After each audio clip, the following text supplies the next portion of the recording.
Right now, you're getting an all-access pass behind the scenes as Arizona athletes prepare to strike gold at the Paris Olympics. It's been many hours of practice, including gymnast Jade Carey and swimmer Keaton Jones. Ready to get out to Paris and try and bring something home for Team USA. Jagger Eaton hopes to make history again while revealing the playlist that gets him in the mood. And it's a bunch of old. And your favorite Phoenix Suns and Mercury stars are ready to repeat. Plus, It Wasn't Me. Did you write that song? I did. What do you think about those lyrics now? superstar Shaggy opens up about his famous hit. I'll find inspiration in the simplest thing. The A-lister he's doing music with now. You remember looking at me and says, I'm fascinated. 30 plus years in music and still counting. Will we see you at, 75 years old singing It Wasn't Me? All that plus the new travel challenge that has many people scratching their heads. Welcome to this Arizona's Family original with me, Yetta Gibson. Up first, the Olympics. Michael Phelps, Carrie Strug, Jesse Owens, they are all Olympic gold medalists with ties to Arizona. And right now, a new generation of athletes are gearing up to rep AZ and Team USA in Paris. Check out the ones we're going to be watching and cheering for. Going for gold again. Valley native and gymnast Jade Carey is looking for a repeat this year after winning gold in the women's individual floor exercise back in 2021. We spoke with Jade exclusively on our show as she prepared for another Olympic run. We practice 2 times a day leading up to the Olympics and doing all of our routines, and so we're not just going out there and like we know what we're doing, and it's been many hours of practice that a lot of people don't see. Carey returning to the games alongside 2020 teammates Simone Biles, Jordan Childs, and Suni Lee. Making her debut this year on the team is 16-year-old Hesley Rivera. Moving on to the water, former U of A student and Tucson native Delaney Schnell is representing Team USA in Paris. It's her second time competing in the Olympics. She will compete in the 10-meter platform synchronized diving event alongside partner Jessica Parado. Meanwhile, Simone Manuel, a 5-time Olympic medalist who trained at ASU under Michael Phelps's longtime coach Bob Bowman, will compete in relay and individual events. And she's already made history. Back in 2016, she became the first Black woman to win gold in an individual swimming event. And just a year after graduating from Gilbert's Higley High School, swimmer Keaton Jones is headed to Paris. The Gilbert native is competing in the men's 200-meter backstroke after finishing second in the Olympic trials. It puts me third in the world. My teammate Murph is first in the world, so I think we're both ready to get out to Paris and try and bring something home for Team USA. Now to the basketball court, where one of the hardest rosters to crack has 3 Phoenix Mercury players on it. Diana Taurasi, Brittany Griner, and Kalia Copper will try to bring back the U.S.'s 8th straight gold medal. This will be Taurasi's 6th Olympic Games and Copper's 1st. People see this, like y'all see this, y'all see game winners, y'all see that, but like y'all don't see like what it takes. You prepare so long, but for it to happen for me in year 9, it's so special. On the men's side, Phoenix Suns' Devin Booker and Kevin Durant will look to help USA win its 5th consecutive gold team medal. And it's a challenge they're familiar with. Both of them were on the gold-winning team back in 2021. Obviously the rosters came out now is, star-studded, with some legends of the game that weren't a part of it last time around. Meanwhile, one of the youngest faces you're going to see representing USA this year is Tempe's Paige Hayne. The 16-year-old is going to be competing for a medal in skateboarding. Mesa's own Jagger Eaton is already skating into some sponsorships, too, ahead of his appearance in the games this year. With how regimented I am with my schedule, Chipotle is the greatest option for me in between my sessions to get protein in. Jagger partnered up with Chipotle, so you can now order his Jagger Eaton burrito for a limited time. Eaton won bronze in the first ever Olympic skateboarding event back in 2021. I feel like I was a child going into Tokyo, and I handled my emotions like one. I think going into Paris, I'm a lot more of a veteran as far as mental and emotional stability. Pre-competition rituals consist of a playlist that reads "You're Ready," and it's a bunch of old Kanye West, it's fire. And then really just visualizing my run, visualizing how I want to feel. Well, those are just some of the athletes looking to add to USA's medal count. I've invited Ian and Vanessa to join me to talk about this. What are you most excited for with the Olympics? Oh my gosh. I know, think it's a lot. just the athleticism, some of the things they do, whether it's like the gymnastics just blows me away. Right. Like I couldn't maintain my body weight like that at all. Yeah. I want to see the swimming. Yeah. And I forgot what the specific category was, but like synchronized swimming, right? Yeah, that's always fun to watch. Have you guys ever done water aerobics? No. Okay, I'm a 97-year-old woman. I was all about it in my one piece. I didn't want to say anything, but With yeah. the water jugs. Don't you judge me until you try. It is hard. Well, it looks interesting to see how choreographed It's they are. wild. I mean, they are on point. You know, the things that I like, I'm not the biggest sports fan, as you both know, but when it comes to Olympics, I like the backstage stuff, the stuff that's going on in the background. yeah. Okay. The dorms, because that's what they look like. Oh, the yeah. dorms that they're living in, the Olympic Village. I read that the beds are made out of cardboard. Oh. Yeah. Come again? So yes, so they're living kind of a minimalist type Yeah. of lifestyle. Then they go out and they kick butt. Like There's the fun minimalist stuff. and then Yeah. masochistic. So So that's what's interesting to me. I can't wait to see that. Okay. The locals too. Yes. All of our Yeah. local Well, folks. we are representing There's a lot this of year. There's a people in lot that of story. Arizonans I out was like, there. what? So we're gonna have stories, you know, once the Olympics are over, because Arizona is gonna come through. Yes, we're for hoping. sure. We're And hoping. Best USA. that. Okay, one more topic. You don't have to travel to Paris to watch some world-class athletes. The WNBA All-Star game is in Phoenix. It's this week. The U.S. Women's National Team, they're going to take on the WNBA All-Star team at the Footprint Center. It's here. This game is going to be a good one. And one of the big stories here involving superstar rookies Caitlin Clark, Angel Reese, both alleged rivals, and both in the race for Rookie of the Year.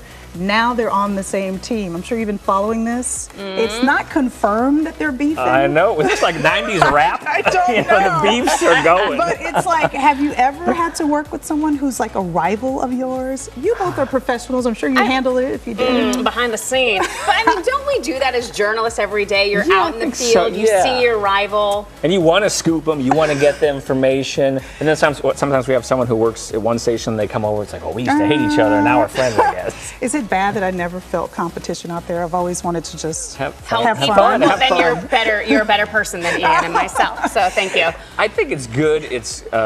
It does make the job more enjoyable, because if you can go out there and there's folks you're hanging with and laughing with and stuff like that. Yeah. I mean, I do the weather, so my main competition, I guess, is rain and God. There you go. You got some real competition then. So aside from all of the alleged, beef that they have, are you guys fans of either one of them? Are you rooting for one or another? I mean, both of them, they're incredible humans and athletes, right? So you have to have this utmost respect for what they do on the court.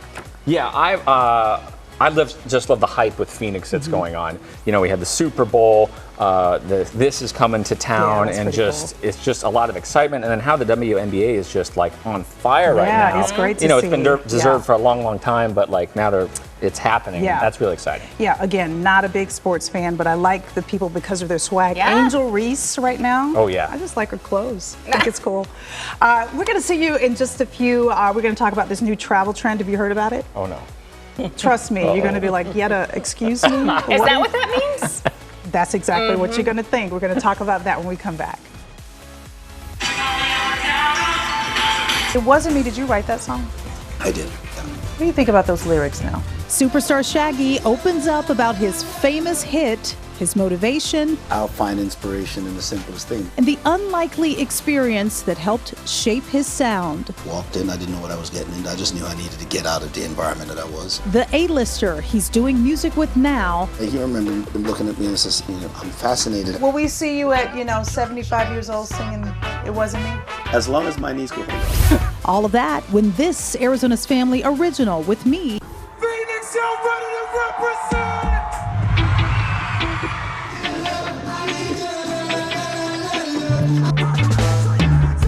welcome to AZ. So what's the secret sauce? I mean, how are you doing it? I think it just really boils down. I'm allergic to boredom. You know, I get it. Yeah. So am I. Yeah, so you're not going to be bored of me before I'm bored of you. Orville Richard Burrell. How come you didn't go with that and you went with Shaggy? That's a good name, Orville. Yeah, my grandmother was drunk. What she was thinking. It was a nickname because my hair used to be just light and full all over the place. I was this really skinny guy with just big hair. Okay. Calling him Shaggy Dog, Shaggy Dog, Shaggy Dog, Shaggy Dog. You know, man? And I hated it for years. I went to England and found Shaggy, and I was driving in a cab, and the guy on the radio one says, "I can't believe I'm playing a song from a bloke called Shaggy on mainstream radio." So I asked the cab driver, what's so wrong with Shaggy? He doesn't know what shag means. I'm like, no. And then he broke it down, and I'm like, I got the coolest name. You're like, the name is staying now. What? Oh, Mr. Lover, Shaggy? What? It works. It all makes sense. Yeah. Google it. When you hear the name Shaggy, what's the first song you think of? He has had classics from the 90s that people still love to this day. SiriusXM has even dedicated a channel called Shaggy's Boombastic Radio, featuring Shaggy songs and the music of Jamaica. I sat down with him right before he hit the stage at one of his shows. I live in Kingston, Jamaica. He has sold more than 40 million albums. You're mostly in Jamaica? I'm mostly on tour. Landed 4 #1 singles in the UK. I've been listening to you forever. I want to die doing this. No, I said, yeah. Never gonna stop. Yeah, I want to do the whole thing. I enjoy it that much. Well, we enjoy you that much, so we're happy to hear that. Even if you don't have any of his music downloaded, you have certainly heard Shaggy's songs before. 30+ years in the music industry and counting, Shaggy's fan base is clearly still there and wanting more. So you're about to go on stage. I kept you till the very end. Do you have any rituals, anything that you do before you go before these big crowds? No. No? I feel bad. Like I'll go to like other shows and I see people, they stand in a circle and they do a whole prayer and everything, and I'm like, I need something. I got an up-close look at authentic Shaggy backstage before a show. It's great, it's lovely, but I'm like, you just roll up. And plus I got a bunch of Jamaicans out there and they smoke weed, and I'm gonna get all these weed smokers together, be like, okay, we're gonna go and pray right now. And it's kind of, oh my God, it's kind of weird. His real name, Orville Richard Burrell, and just like that name, the road to Shaggy's career is very unique. Not at all what you'd expect. A move to the States from Jamaica as a kid, enlisting in the U.S. Marine Corps. Just a few of the twists and turns that led him to have and still maintain an amazing career. And he's not stopping anytime soon. To put it plain, Shaggy has always just moved differently. I'll find inspiration in the simplest things. You know, if you look at the track record of artists that I've used, I did Angel with an unknown artist by the name of Rayvon. Girl, I look for these people. You might say, okay, so why am I not using these big superstar artists? But maybe I'm not as inspired by them. You know what I mean? Because when you come with these new artists, it's a blank canvas. Shaggy says joining the Marines helped him create his unique sound. You served in the Marines for 4 years. Can you tell me about that period? Oh, I was in Brooklyn doing everything bad. What were you doing? Hanging with the Jamaicans, doing all the bad things. And I decided to take myself away, and I just, I walked down to the junction of Flatbush, walked in. I didn't know what I was getting into. I just knew I needed to get out of the environment that I was. It was toxic in so many ways, And I walked in and just, I didn't know which there was Marine, Air Force, Navy. I just looked at the chart and the Marine uniform. I said, I could pull chicks in that. It was about the chicks. It's about the chicks. But, I thought I was going to skate through the war and just be cool. No. And the Gulf War happened, and I find myself in the middle of the war in Saudi Arabia. Wow. Going into Iraq, and That was a great experience because it taught me to appreciate life and appreciate simple things. The military was preparing me for this, because even singing, I used to run and sing cadences, you know, like, I don't know, but I've been told my CEO wears pantyhose. I would sing things like that. Wait. Yeah. What's the They were lyrics? funny cadences, and that sound became the sound that ended up hitting me. You know, by me just mimicking my drill instructors. Right. That's wild. That was it. Did you know then that you were going to be a music guy, or what made you I've go? always loved music. You always did. Yeah. I was in the lunchroom in my high school, and I would spit rhymes. Me and a guy called El General. You know, he was spitting it in Spanish, and I was spitting it in English. So that's where the genre of reggaeton was actually born, from that lunchroom. Really? Yeah. So you're a trailblazer. I realized that once I do rhymes, I got chicks. Everything's about the chicks. His first big hit, 1993, Oh Carolina. Yeah, that was massive. And Bombastic became #1 around the world. Now, when Wasn't Me an Angel happened, that took me to another, and you're now a household name. Right. You know, I mean, I remember having a conversation with Sting, and I said, what do you think? You like the era you're in now, or back then in the 80s when you were huge? And he's like, I'm enjoying it now, more so than then, you know. And I was like, wow. And it made me look forward to something. And I am feeling that, you know, I'm enjoying, because now you can smell the rose, and now you really see what your accomplishments are. As fate would have it, Sting would become not only a musical partner of his, but a big part of Shaggy's career. Shaggy, a 2-time Grammy Award winner, one of those Grammys he won with Sting in 2019. Sting will come in and be a pupil. Funny enough, as huge as he is, he's a student, you know, and he's just, he remember him looking at me and says, I'm fascinated how you write these songs and don't play any of these instruments. And I soak up so many things from him, and he learned so much from me, so it was a great trade-off. Yeah.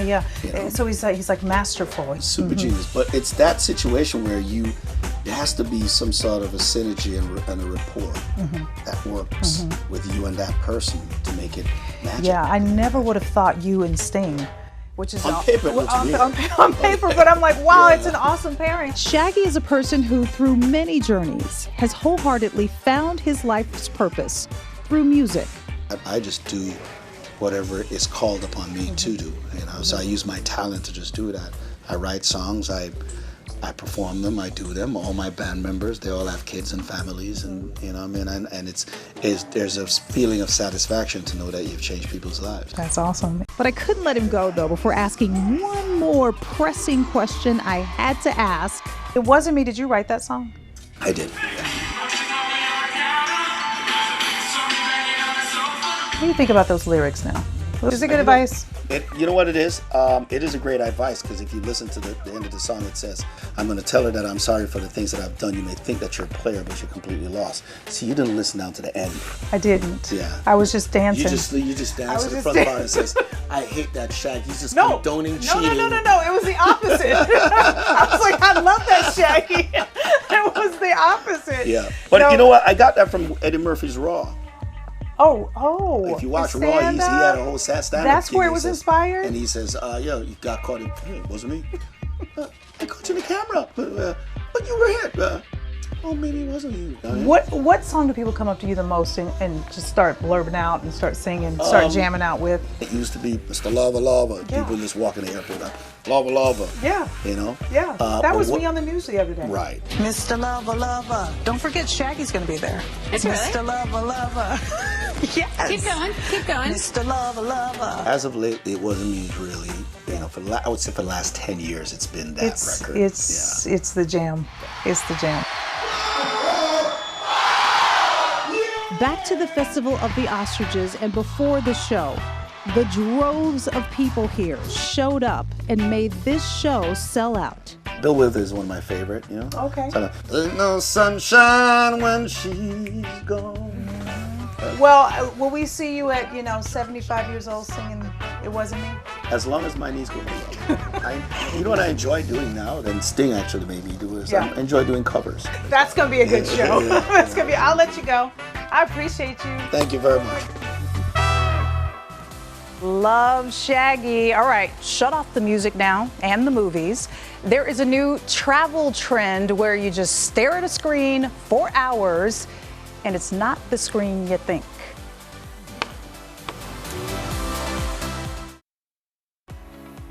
Welcome back. A direct flight from Phoenix to Paris, the host city of the Olympics, is 10 hours and 5 minutes from here. Now, imagine this. You're on the entire flight. No earbuds, no movie watching, no reading, just you and the flight map in front of your seat. This is an online trend right now. It has a cheeky name. Not safe for me to say on TV, but Ian, do you see it? Oh, I see it loud and clear. YouTube viewers, look at your screen. You can see why I can't say it Lord. And why it has made some headlines. Some people online say this is a form of digital detox and meditation. So back to the panel. The question is, could you do that? No. No? If I was a Buddhist, maybe. Maybe. Well, I'm thinking about the longest flight. You know, I would travel from here to Atlanta a lot. That's about 3-4 hours. So 3-4 hours Could seems you like do a it? lot. But 10 hours.